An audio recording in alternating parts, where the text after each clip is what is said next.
Hello and welcome everyone to the in-depth series of Drishti IAS. My name is Pragya. Firstly, I would like to ask you, how many of you actually analyze your grocery bills? How many of you actually keep a tap on your monthly expenditure? I'm sure most of us do.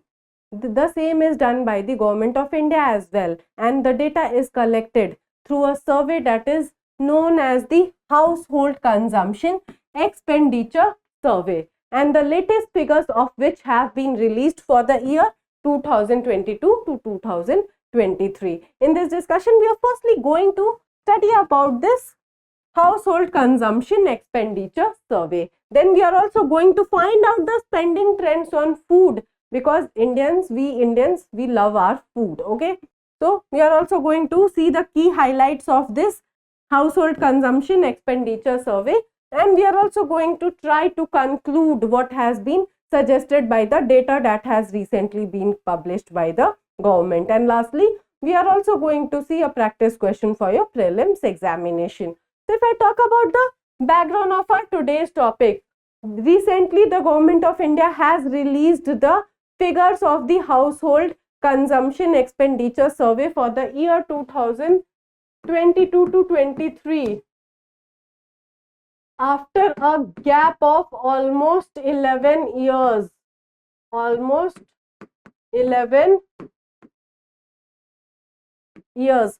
this newly released data definitely shows that our consumer behavior has changed.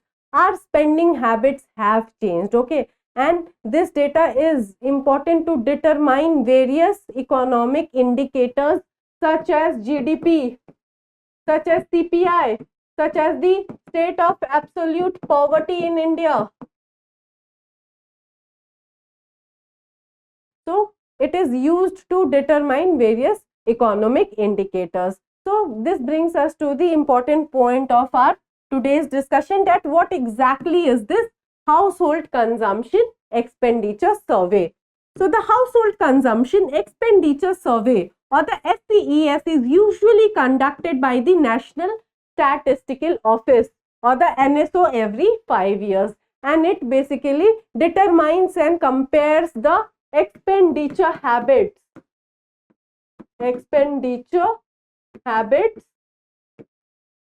of rural and urban areas in India. So basically it is used to analyze what is the consumption habits, consumer behavior throughout rural and urban India. So basically the HCES captures detailed household spending data across rural and urban areas on categories like food, education, health, transportation, rent, entertainment, etc., providing crucial insights on the consumption behavioral shifts. It also determines the data regarding poverty, distribution of resources,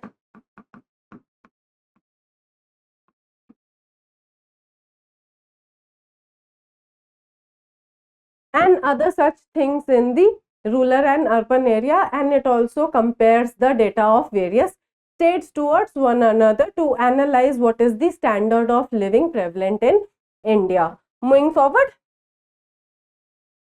it helps to arrive at the estimates of household monthly per capita consumer expenditure, also known as the MPCE, as well as the distribution of households and persons over the MPCE classes.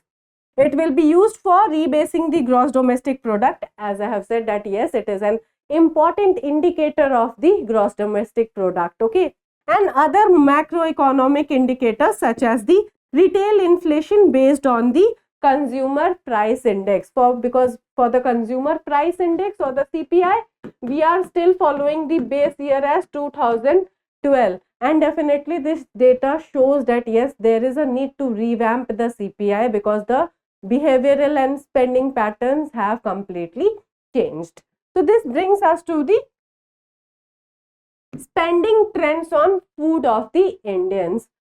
Almost all of us believe that dal chawal is our favorite food, right? No, it is not so, and this myth has been busted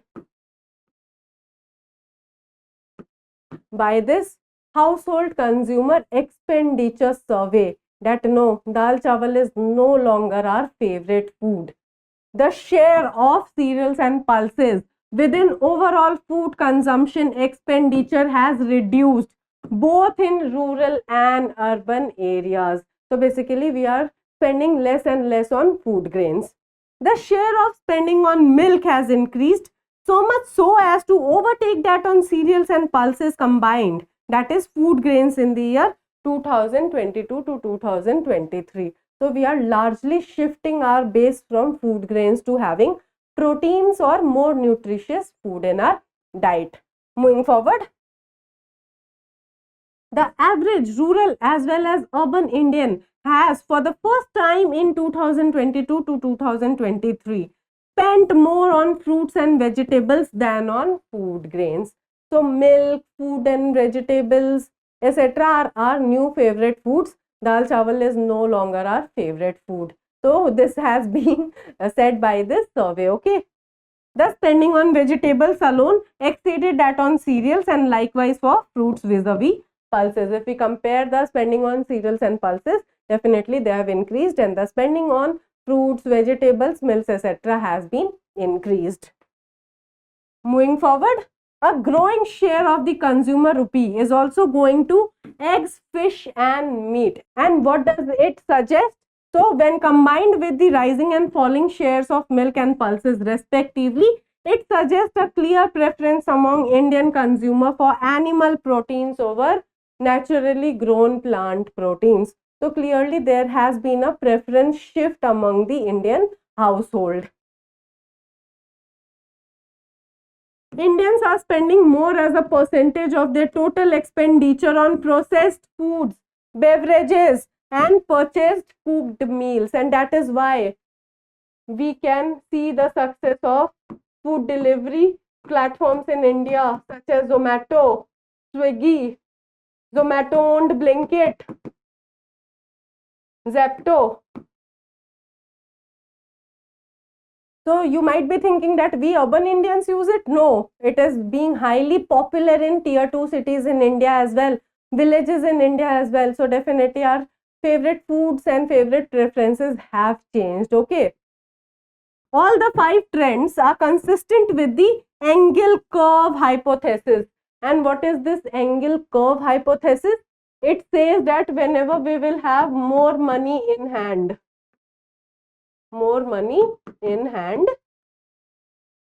definitely will not spend it on food grains.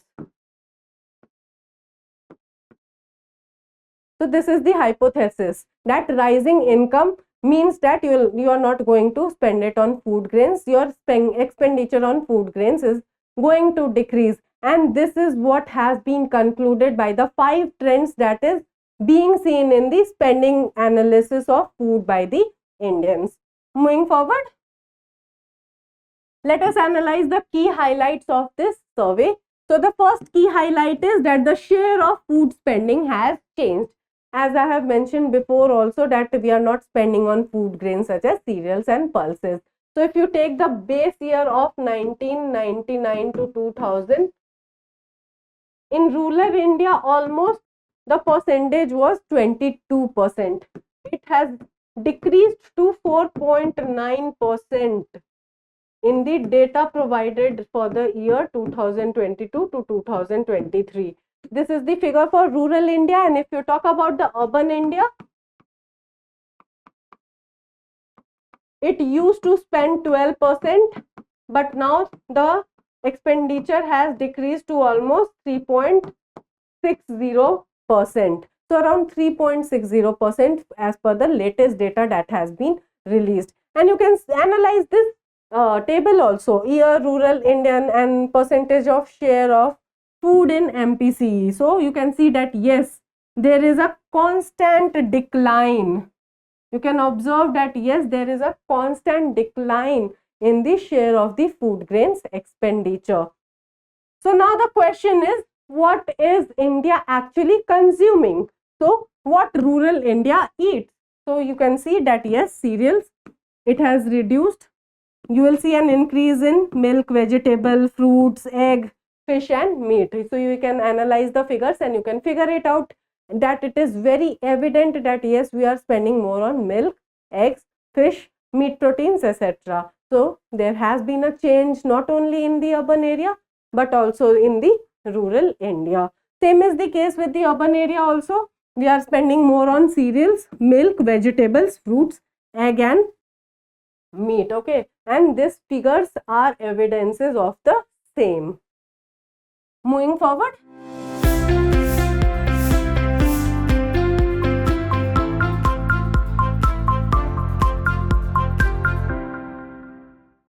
To the third key highlight of the survey, that is there a need to review the inflation basket. What do the average MPCE data show? So what is an inflation basket? For example, there is a basket. There are 10 things. 1, 2, 3, 4, 5, 6, 7, 8, 9 and 10 things. Okay. So you could purchase these 10 things for around hypothetically 2000 rupees. Okay. And now if you consider, you will only be able to purchase 6 things of 2000 rupees. Okay. And this is known as inflation, that now you only have 2000 rupees but you are able to buy only 6 things, but previously you used to buy 10 things out of that 2000 rupees, and this change is known as inflation. So basically inflation is calculated based on the changes in the price levels of items in a large basket. Okay.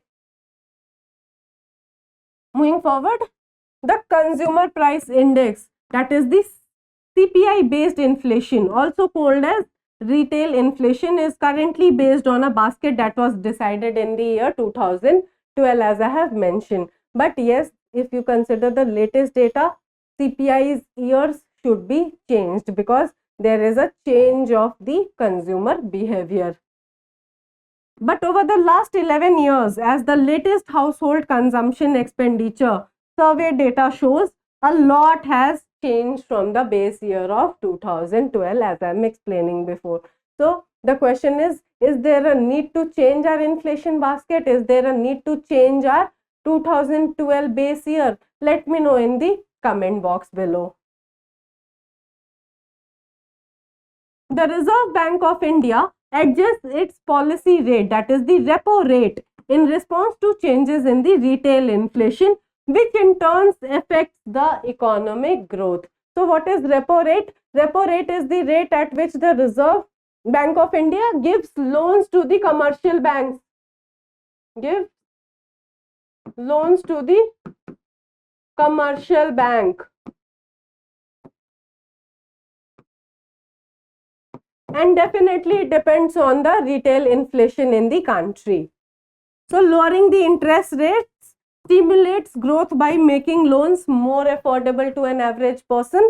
And however, if the RBI relies on inaccurate data, it may hesitate to take action on interest rates. And that is why the people are demanding that yes, there is a need to change the base year of CPI if we consider the data that has been released by the HCES survey.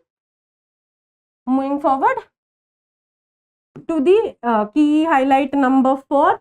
What does the difference between imputed and non-imputed average MPCE data show? So basically the latest HCE survey 2022-2023 conducted by the National Sample Survey Office includes MPCE data supplemented with the imputed value of items received free through social welfare programs. So in India, we provide certain public distribution of food grains. Public distribution of food grains in both urban and rural areas. Urban and rural areas. And if you will analyze the data with and without food grains, you will come to find that the MPCE, which includes this free food grains, has increased the consumption on other areas such as the non-food areas. However, the MPCE which does not include these free food grains sees a rise in expenditure on the food grains. Okay, so there is a stark difference between those rural houses who are getting this free grains under the public distribution scheme. They are having more money in their hands, so they are spending them wisely. However, the households which are not getting these free food grains as per the PDS scheme, their main concentration of expenditure is on food, and that is the food grains. Moving forward, the difference in average monthly per capita consumption expenditure, or the MPCE, between rural and urban households has narrowed to 71.2% in 2022-2023 compared with 83.9% in the year 2011-12. That means that the income gap or the spending gap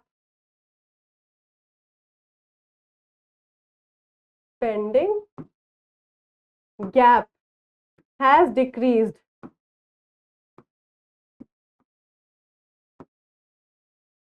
in the rural and urban areas.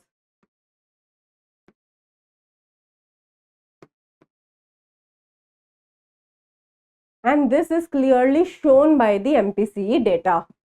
This suggests rural consumption spending has risen more than urban consumption spending during the last 11-year period. And if you'll analyze this data, you'll also be able to find out that the rural areas is now spending on entertainment, other such things such as mobile phones, such as rent, electricity, etc. So yes, there has been a narrowing of gap between the spending structure of the rural people and the urban people. Moving forward,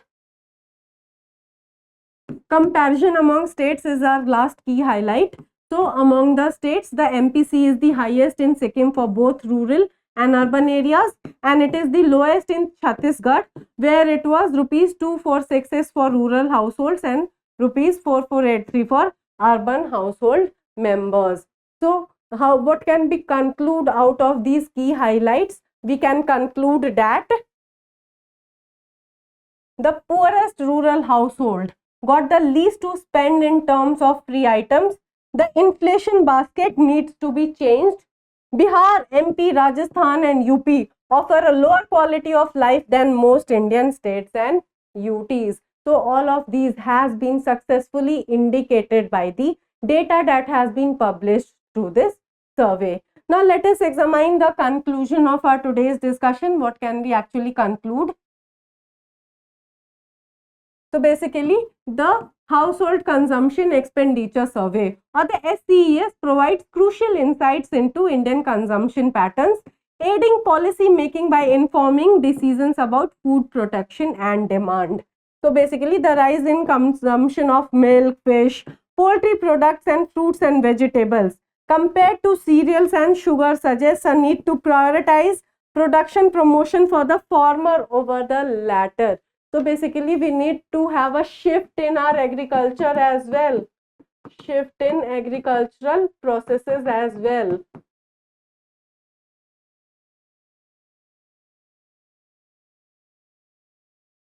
We need to focus more on the demand.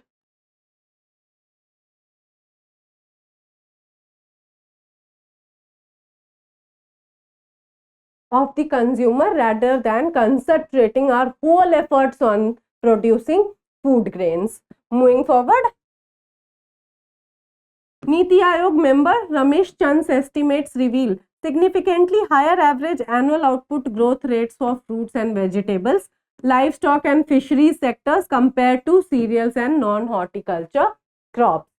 Growth in sectors like food, vegetables, livestock and fisheries has been driven by market demand, while minimum support prices benefits primarily non-horticulture crops like rice, wheat, sugarcane, cotton, pulses and oil seeds.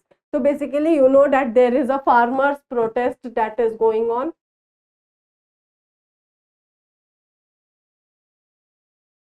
And they are demanding legalization of MSP.